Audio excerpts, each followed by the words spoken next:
Sturgeon thinks if she gets a majority on May the 6th, she will have the moral and democratic authority to demand a second referendum on independence. To build a better Scotland, make it both votes, SNP. It will be on the ballot papers we all get on May the 6th. If you vote for her, you're voting for an independence referendum. It will be difficult for Boris to turn that down. Expectation currently is that Boris will refuse the referendum, no matter what the result is on May the 6th. Nicola Sturgeon and the SNP are Scotland's majority party, and they're seeking an overall majority in the Scottish Parliament. If they get that, i.e. that's more than all the other parties put together, they want to have another referendum on independence. Current opinion polls suggest that this is on the cusp. They might get it. One opinion poll says they'll just get it. Another opinion poll says they won't.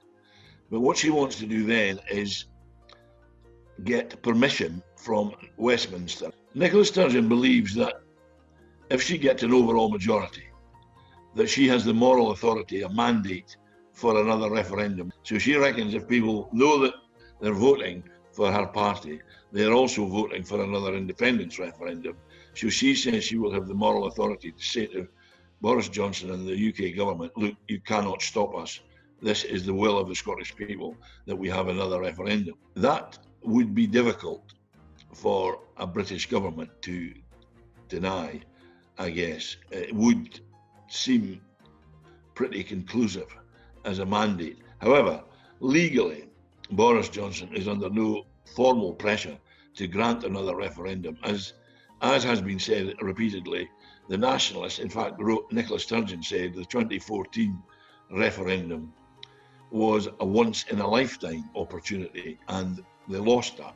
So Boris's view is that we've had the vote, we've had the decision, we're not having another referendum. How can the SNP say that a referendum is the priority to them? It's the last thing they need right now. It's getting complicated, even more complicated in Scotland than normally.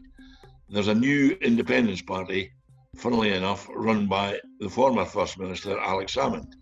He's got a party called ALBA. It says that it would demand an almost instant referendum on independence by joining force with the SNP, gaining what he calls a supermajority.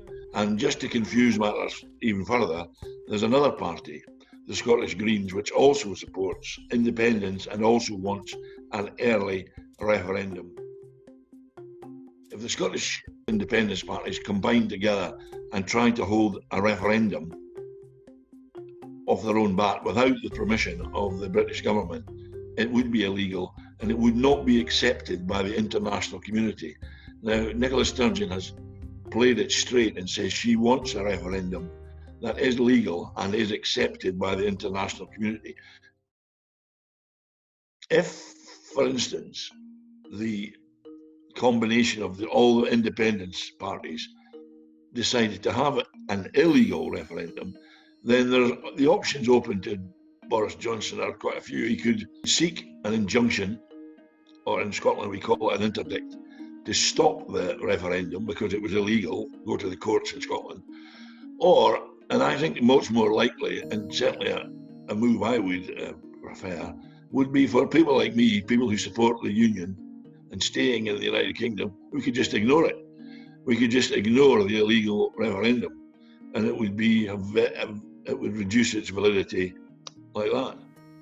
And there is an argument amongst some people, not the majority, that Boris should allow a referendum, and that the Unionists should throw everything at the nationalists and win that referendum, and that would put the issue to bed forever. Because if the nationalists, if Nicola Sturgeon loses one more referendum, the issue is dead forever.